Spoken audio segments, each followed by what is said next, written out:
Good day, Dick. Thank you again for agreeing to do this video interview with me today. We're here to talk about CTA, cognitive task analysis, and we're going to cover three major areas, if you will. We're going to do a little background on what CTA is and isn't for the audience, in case they're not clear about that. We're going to talk about CTA being enabled by artificial intelligence and some of the work that you're involved with all of that.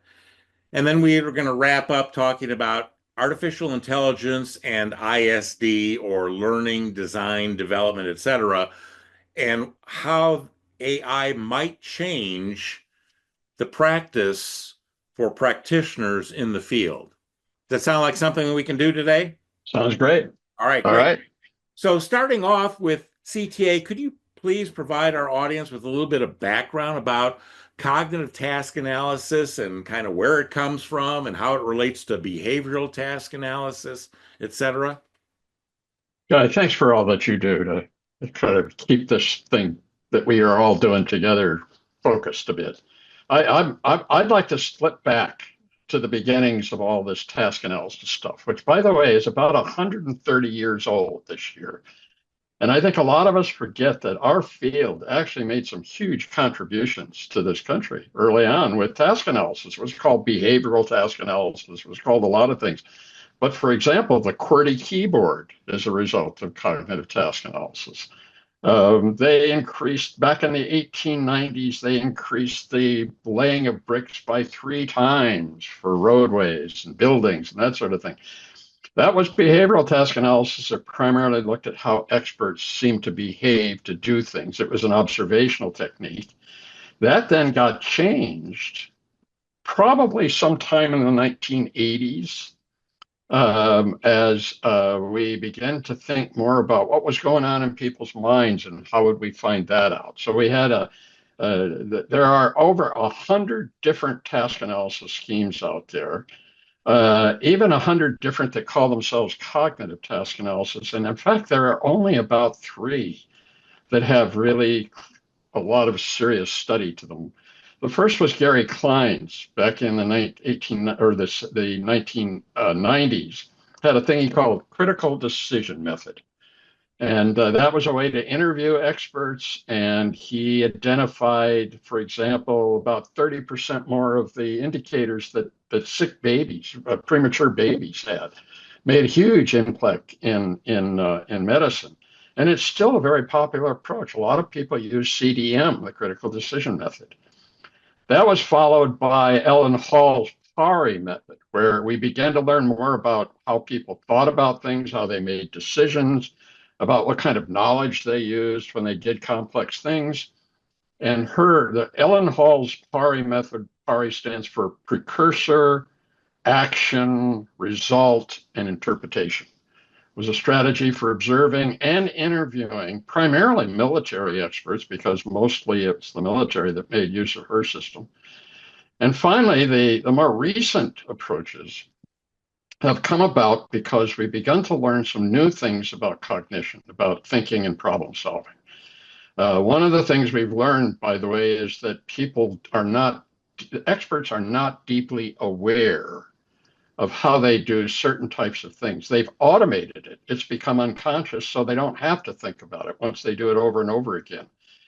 And that's on the plus side, because when we can discover those things, it's important. On the negative side, it makes it very difficult to determine what they're doing.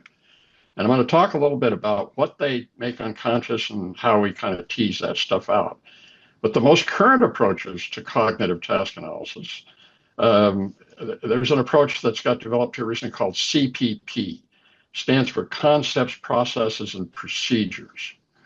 And what it is an attempt to build in some of these new knowledge types that we know people are using in order to develop a description of how they do something. Now, as we've used these new CPP interview strategies, what we've discovered that we didn't expect is that 70% of all experts' decisions are unconscious. They don't know that they do it, and they can't describe it. And one of the things we're really curious about is, why is it 70%?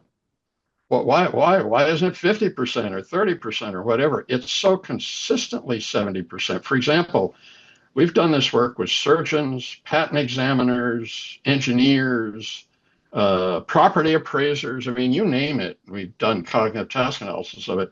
It's 70% in all those areas. Um, uh, but they automate different decisions, not all the same. So one of the things we learned is, first of all, we have to always interview experts. What's an expert? Not a person that's just doing the job. Okay, this is really important. It has to be somebody that's consistently succeeding at whatever we think the criteria for that kind of expertise is. And if there's no measurement of whether they're succeeding or not, there's no way you're going to find out whether they're expert. Stanford University just did a study of tutors for math, and they used math tutors as the subject of the research that they did to try to do cognitive task analysis. And they found out that a lot of the tutors didn't know what they were doing. And so the system they developed had real problems in it. And they backed up, then went back and actually studied whether the tutors made a difference or not. And they only interviewed those that actually made a difference. So that, I think, is the really important thing. Um, can I give a couple examples of the kind Sure. of work that's done here? First of all, we went out and tried to find what we thought was the most complex expertise out there that we could actually get access to. And while there are a number of them, we decided on surgery. And surgery is a really interesting area because it's not only something that requires a lot of intellectual knowledge, you got to know what to do when, but it also involves physical knowledge. You're working with your hands. You're actually also working in conjunction with automation more and more. A lot of surgery is automated, which people don't realize because they're not conscious during that process. Mhm. And so we divided half of all of the surgical residents that were coming into USC one year. There were 26 of them, so 13 were taught by 3 experts, and the other 13 were taught by the cognitive task analysis strategy that we developed. And no surgeon taught them, actually. So they were studied for a year after as they implemented this surgery that they were taught to do with cognitive task analysis. The group that was taught by the experts made 4 life-threatening mistakes, which is average for that many people, 13 people, 13 surgeons. But the other group, the experimental group, which was taught by a non-surgeon, although a surgeon was observing to make sure nobody screwed up, they made no mistakes whatsoever.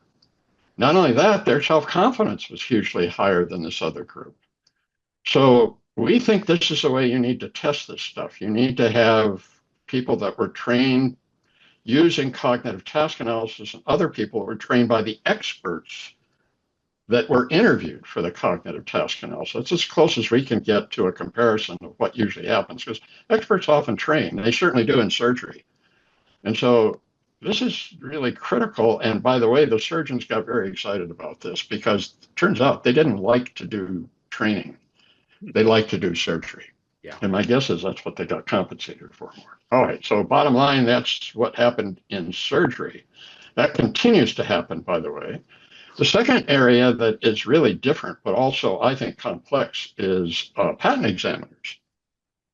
Somebody's got to examine a patent. They've got to decide whether it's unique or not, whether it deserves a patent. It's a pretty complex set of operations that have to go through. We went and were invited by the European Patent Office, which in the 1980s and 90s began to put together all of their different patent offices into one. So they had a real challenge, A, to design a system that would work for all the countries, and B, to train people to actually examine patents that would be used in all those countries. And so it turned out that they developed a 2.5 year training process for new patent examiners, most of whom are engineers or scientists. And what happened when we did a cognitive task analysis on that is that we figured out how to train somebody to the point where they were as good as the top expert patent examiners within 2 to 3 months after they were trained. And we did it in somewhere around 6 weeks of training. Now, 6 weeks rather than 2.5 years would have been a huge benefit, but I think it made the Europeans really uncomfortable. They actually didn't, they adopted the training, but they didn't reduce the training time. Hmm. All right, so, but it worked. And what we found also in those studies is that it resulted in training that could be offered in a lot less time. 50% direct reduction usually in the training time, and sometimes as much as 90%. It also took less time over time, although there was a great deal of front end advanced time spent interviewing the experts. And that was, we didn't know how many we needed to interview when we started because we realized that different experts were aware of different unconscious decisions they made. And we had to keep interviewing experts till we felt we had around 85 to 95% of the decisions. We never felt we had 100%. Not yet. This whole approach has not gotten sophisticated enough to eliminate the unconscious or to capture the unconscious decisions that experts make. Mm-hmm. So the bottom line with all this is cost benefit. It's much more beneficial to do it, and it's much more complete.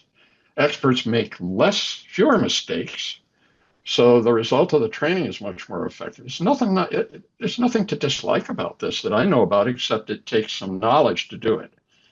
And I think for us, that was the big problem, is that the knowledge required to do a cognitive task analysis required a huge amount of training. And that's what led us to decide to go and train the artificial intelligence to do it.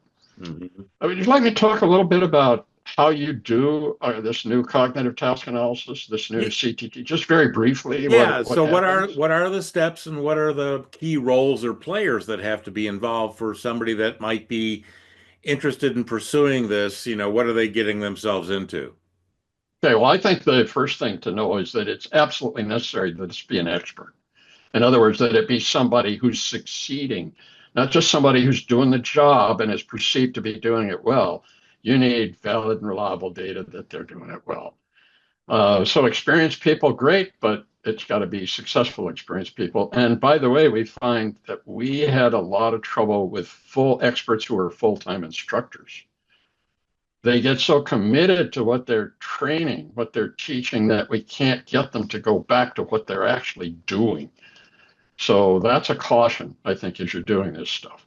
Yeah. So the first task we want to find out, we want a sequence of tasks. We want the expert to tell us the sequence of tasks as it's performed on the job.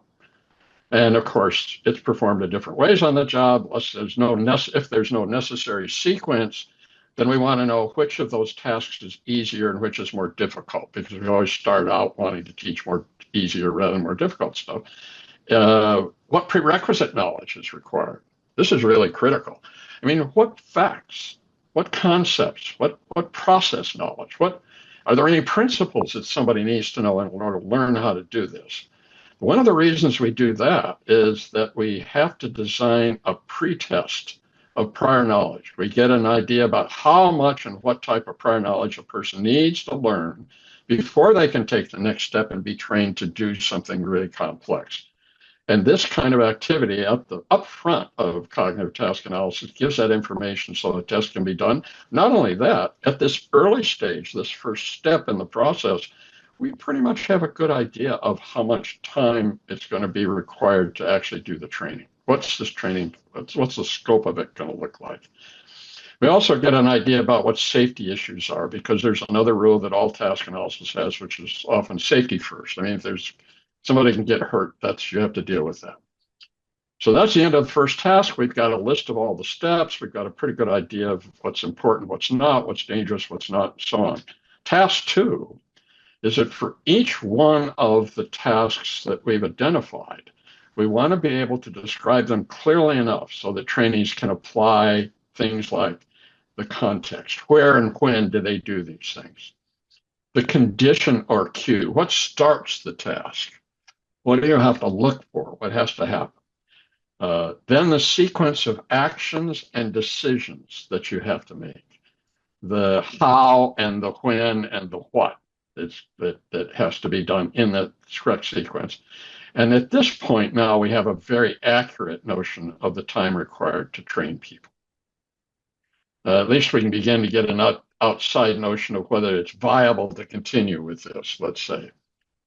Now we're at task three, the back side of it. Now, in the task three, we collect what we call task-related information about stuff like what supplies and equipment are necessary, where are they, how do you find them, what performance standards need to be achieved, speed, quality standards, that sort of thing. What are common novice errors, performance errors? Kinds of mistakes that people typically make at this, and what are the ones that have the greatest consequence? And finally, we want motivational things. What are the reasons for doing it? What personal and organizational benefits and risks are there from implementing this correctly or incorrectly? Well, those are pretty much the things that we do in that sequence. And what we want to do is come out with what we call a gold standard. We get the experts involved in looking at the result of all the other experts' work. And then we begin to revise and revise until we figure we've got the best statement, the clearest, most complete statement we can of how to go about doing this. So Does that the make other sense? I mean, experts, so the other experts are filling in the blanks of what they see is missing from what some other experts had yep, helped you yep. collect. These are guys doing the same job, and it's so critical to keep them involved. Mm-hmm. There's always three of them. We never interview fewer than three. If there are only two experts or there's only one expert, well, then that's all you've got. But Yeah. if there are three, that's the ideal we find. Mm-hmm. And when they begin to talk to each other, they begin to find out how differently they think about the tasks they do. And they all say exactly, I've never seen an exception to what I'm going to describe. At the end of the process, they all say, oh my God, I had no idea. I learned so much about this thing that I do, and it was astounding. The only time, by the way, that we recognize that that they're not able to remember the decisions they make is when it's a controversial procedure. If there's any controversy revolving around the expertise we're investigating, they are totally aware of the decisions they make. Mm-hmm. Something about the discussion, the arguments that they have bring up those decisions, they uncover them gradually. And we tend to actually ask, is there any controversy about this? Who's involved in it? And we found benefit of actually searching out experts that have been involved in arguing about doing this because they have much more knowledge of what the other people have made unconscious themselves. Mm-hmm. Yeah. So Well, the go ahead. so there's huge benefits in uncovering all of this, and it doesn't take an army of people sources for doing this. You can do this with three or maybe a few more, but the goal is to anchor your data around the behavioral tasks and then begin to fill in what decisions and discriminations, et cetera, are necessary as people are doing the overt behaviors. What's the covert thinking that has to happen with that? And you need to allow people to revisit what others have said so that they can look at that and it may trigger their own thinking, their own recall of some of the decisions they have to make, or they can take exception to what somebody has said. That's all Exactly. part of that process. Yep. Yep. Why do you And think that this has not been more broadly accepted and that more and more people aren't including cognitive task analysis beyond just behavioral task analysis? I think that most of us who have been involved in task analysis on both the research and the development side have not done our job in making these things available to people. There are some companies out there that sell cognitive task analysis systems. They train people to do it. The difficulty with some of those companies is that they have no evidence for what they do. And the people who actually go out and search for evidence, with the exception of Gary Klein and Alan, they not only do the research to know that it works, but they also train people explicitly to do it. And I think that's the real problem. We haven't focused our training for designers and developers on how to do this cognitive task analysis in the most effective way. that actually made a big difference to us. That's what threw us into this mode of how do we do this when it takes 2.5 months to train and it takes a couple of years for people to get good at this? Hmm. How are we going to talk into doing this? Where's the market for it, basically? Well, and I've heard you say that there are, that there's over 100 different approaches to this, and just darn few of them are valid. And I've heard people, I've seen discussions online where people are talking about, getting people to think aloud. But if somebody has automated their knowledge and you ask them to think aloud, they Doesn't can't give work. you what is Yeah. non-conscious. And so there's some faulty approaches out there, I think, that others believe help them gather it all, and they're not going to. So I think that's what's important about your method in employing multiple experts, true experts, not just people who are doing the work, because often the subject matter expert that people are given is just somebody who's doing the work, and they should be good enough. Well, that's on low stakes performance, that might be adequate, but on high stakes stuff like surgery or whatever, that's totally inadequate. We also found that I think a lot of people don't, they're not aware of what experts are telling them when they give a think aloud protocol. For example, experts always tell you about facts, just arbitrary things you need to know, Yeah. concepts, a clear, accurate definition of some technical term that they're using, processes, how things work, principles, cause and effect things. Well, if you can't categorize that kind of knowledge, you don't know then how to turn around and include it in training if it has to be there. And Hmm. I think that's another reason why this hasn't worked as well as it could. When we started to do the AI work for this, we actually said to ourselves, let's find out what AI can do now before it's actually been trained. So we gave AI the job of doing cognitive task analysis. And we were amazed. I mean, it was doing like 40, what we thought was about 40% of what we knew about how to do this.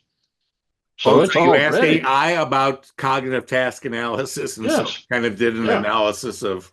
We said, here's an expert. We're going to ask you to interview an expert. Hmm. And this person is an expert in this exact thing. And we want you to determine how they did it in such a way that we could train somebody else to do it. And it easily did a third of what we thought were the most important things. And it actually came out with something kind of interesting. So we said, well, this means that there's already a start here, and we've got to figure out a way to build on that. And So we're shifting now into cognitive task analysis enabled by artificial intelligence, which is what you and your colleagues at the University of Southern California have been working on for a while now, right? yeah, it's about 3 months now. We're into it. It took a while to find a programmer. AI programmers aren't exactly out there looking for jobs right now. Yeah. And this guy's a terrific guy who ran a huge project and just got fed up with the corporate world for the time being and wanted to come in with a bunch of researchers and try something different. And he's got some of his friends working on this, and that was our real challenge, I think. It wasn't our own interest. It was finding people that actually could do the hard work. And the Yeah. challenges there are they're daunting. They're something. We've overcome most of them so far, but they still keep popping up. So what's the status of the effort you're doing? Because I think you've had a false start previously trying to use artificial intelligence for cognitive task analysis, and the people on the project were some of the issue because they were being pulled away by other corporations, et cetera. But so you said 3 months. So where are you at? Where is this going? What's some milestone up ahead that you might be at? When might be something be available to, practitioners in instructional design, learning, development, et cetera? Where's this going, and how fast might we get there? It's a great question, and there's no answer to it yet. Believe me, I ask these guys that question every week until they get so irritated at me. When I talk to them and they say, "Are you going to ask again?" Okay, here's what we know now. And the answer is that since they keep coming up with things they don't quite know how to solve and have to work on it and don't know how long it's going to take, they can't estimate how long it's going to be. They know it's going to be, they know it's going to happen. The question is, A, is it going to happen in a way that it's actually going to be desirable? For example, let me tell you an example of a problem we encountered that I solved. We realized very early on that no corporation is going to buy into a system like this unless they can totally protect the confidentiality of the expertise that they're capturing. So you put something on the internet, you put something on AI, and you can do it in a way where it's available to all people who access AI, but it's not common to do it in a way where only the people that you want to access that information can use it. So protecting the Well, intellectual property of a company is and safeguarding that is one big, huge issue. absolutely critical. And we realized that. And we also realized nobody made that happen before. So Hmm. there was the first challenge, and the guys solved it. You see, the real problem is how much information has to go on corporate computers in order for make this happen. You know, the big problem with AI is the amount of computing power required. Right. There's billions of dollars literally being invested in building these companies, these factories all over the world just to generate energy enough to make this stuff work. Hmm. What makes it amazing is that it does so much work in such a short period of time that people don't even know how it happens, actually. Interesting question in particle physics about all this. But the bottom line here is that we have no idea how long the programming will require. We can't look for, we're doing all this on our own at this point. You can't look for an investment in something that you don't have a date for or some idea about when you're going to have a product. So what we're doing is trying to continue to deal with the problems that pop up and go and do the rest of the stuff. Just teaching it how to do cognitive task analysis is not so difficult. Uh, So is it true that the artificial intelligence tool that you're using is replacing an instructional design practitioner to do the analysis? So they are yeah, asking, the artificial intelligence is asking the experts the question, summarizing things, going back to the experts to say, here's what the other experts said. Do you agree, disagree, et cetera? Is that kind of how it's working? yep, yep. And it's pretty amazing what the AI can do that we didn't expect that it can do. Let me give you, for example.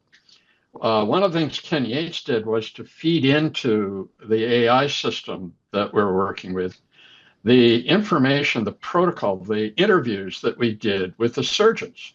Hmm. We wanted to see what the system would make of it once we had given it some information about how to do a cognitive task analysis.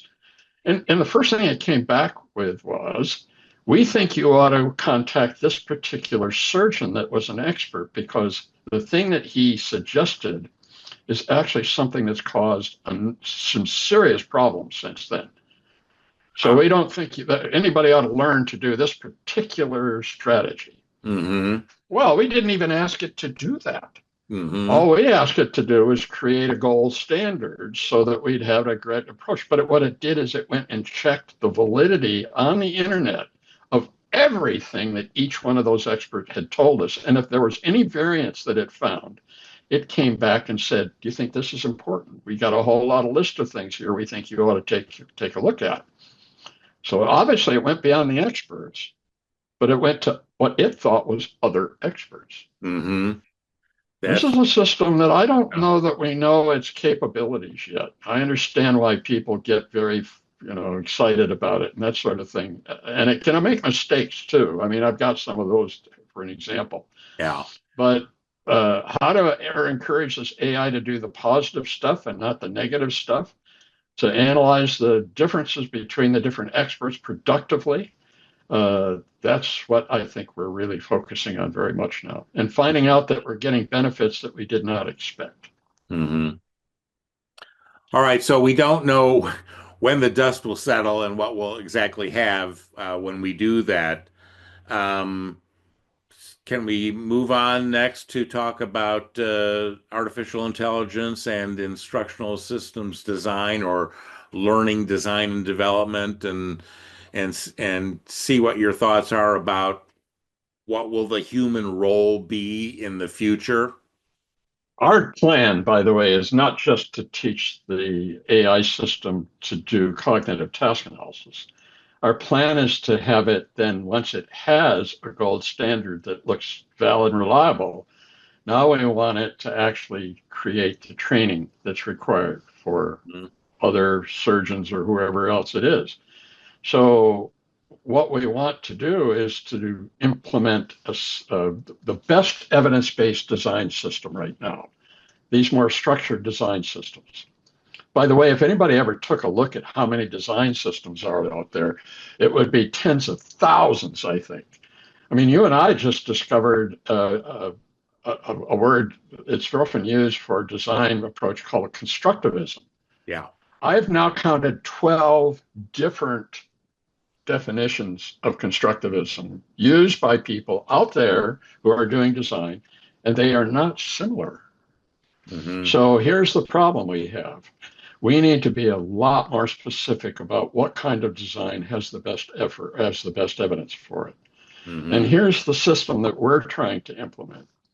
We think that you always have to have performance objectives and reasons for them, motivational reasons, let's say. We want it to have references to prior knowledge. In other words, we want to know what does a person need to know to benefit from this training. I think a lot of reasons that training doesn't work is that people just simply don't have the prior knowledge that whoever designed the training assumed they did. Yeah. And they can't do one or more steps and they just don't know how, and then they got to figure it out and they make mistakes and so on. So references to prior knowledge, examples, analogies, those sorts of things are important. Third, we have to know what kind of conceptual knowledge is underlying the procedure. What kind of facts do they need to know? What concepts do they need to learn? What processes, what principles? There's those four kinds of what are called declarative knowledge, which means what happens up here. That's what makes it cognitive. Hmm. And we need a clear definition. It's widely accepted in that industry of all those things. And then we need a demonstration of how to do it. Worked examples, I think, is what we call them mostly Right. in design. And those worked examples have to describe the common variation between the different settings in which that job is performed, if Hmm. it impacts the decision that a performer has to make. And finally, we've got to be able to design part and whole task practice with feedback to the trainee. So this means that the chatbot that gets developed to chat with the expert to do cognitive task analysis, then begins to perform the function of chatting with the trainee about how to do it, showing them examples, video, whatever it is, and then watching them as they practice, as they perform, and giving them corrective feedback. Hmm. And our hope is when we finish this, that's what the AI system will do. So if you reach this that milestone where the system will be able to do all that, what role is there in the future for humans in the learning and development field? What the Well, as a psychologist, I've thought a lot about what AI is and what Hmm. it can do. My take, by the way, is that it's very good at doing what it's trained to do, or somebody has trained somebody else to do, and there's information about how to do it online. What it's not good at is making creative decisions. Okay. It's not good at getting insights. It's good at doing highly complex things that require you to go out and look and put together a whole lot of stuff out there. But creativity is something different, I think. And to me, that's what human beings are going to need to do. I mean, a whole lot of engineers think that they can train the AI to be creative. Um, I want to see some examples of that that's based solidly in research on creativity. That definition, those kinds of tasks, those kinds of outcomes, and so on. I haven't seen that yet. So I'm guessing that it's still going to be our job to look at the next thing to try to develop stuff, maybe with AI help, Mhm. but getting very creative, novel insights, I think that's still going to be a human thing. So I'm AI not. will augment the instructional designers of the future Hmm. and not necessarily displace them. It will take away perhaps some of the more burdensome tasks, going Yeah. out and gathering information from a multitude of sources, but it's not going to replace us. We shouldn't be worried about our careers evaporating because of artificial intelligence. I don't think it's going to advance cognitive task analysis. Does that make sense? I don't think it's going to do the very creative things that account for the next thing that's out there. I Hmm. mean, we've gone from a 10% benefit to a 30% benefit to a 45% benefit to a 75. These newer systems pretty much have a 75% in addition performance benefit over experts training people to do these things. Hmm. What's the next jump beyond that? Well, we could go to hundreds of percents actually, but what to do that, I think we have to have better task analysis and training design systems. And we're still doing creative research on how to do design. Hmm. You know, my point has always been that computers don't do design, it's people that do design. It's the instructional strategy that you use, not the information you give, but in addition to that, how it's given to a person to make certain that they actually can perform in that regard later. And that's not something that design itself can do. So that's my best take. I'm astounded. I work with this every day now, and I have some access to really top AI systems, and I am really astounded at what it can do. But what it turns out to be, when you think about it, is a hugely fast way to analyze a whole lot of points of data that are out there. It can do analyses that would take human beings weeks, months, or people claim a lifetime, and it can do them in seconds or minutes. And that's its benefit is its speed Hmm. and the number of things that it can contact and analyze and incorporate as it makes the decision. That's huge, but it's Yes. not everything. Yeah. Well, we have a couple minutes here left, and so could you please kind of summarize CTA and artificial intelligence for us quickly? Well, if I was to sum all this stuff, it would be basically that. Let's start again. Just go ahead. If I was to sum all this up, it would be basically that what we're trying to do here is to develop a very, very complete description of how top experts who succeed at a task consistently do what they do, so that we have collected all of the mental cognitive knowledge that they're using, that they have to use in order to perform that task. And I believe I call them the things such as the facts, concepts, processes, principles, as well as the steps that they need to perform. And so when we have all that, we want that in what we call a gold standard. And that gold standard is reached by having the experts that we've interviewed and sometimes other experts from outside look at the result that we have and try to pull it together into the best description for trainees who would have the required prior knowledge in order to learn how to do this task, no matter how complex it is. One of the things we realize we have to put a real emphasis on what we call if-then decisions with a clear clue of when decisions are required and how to make them, because in different settings, the same decision often gets made in different ways. And finally, the results of interviews that are corrected by the experts and edited into the gold standard gets pulled into a design. How are you going to teach this? What you're going to do first, second, and third, and so on. Does that make sense? I think that's basically it. Yeah, no, that's a good summary. Yeah, I think that the future with artificial intelligence is to be determined, and it has such great promise for helping us do some of these tasks, as you said earlier, to speed things up, but there'll still be a need for the human in the process to lend the creative touch to what's being done. And To while keep building things in a very creative way to make sure that we're doing new stuff that advances the field that we have. Mhm. And then we can turn around and train the artificial intelligence to add it to whatever it knows, and we just keep moving, I think. Yeah. Well, very exciting.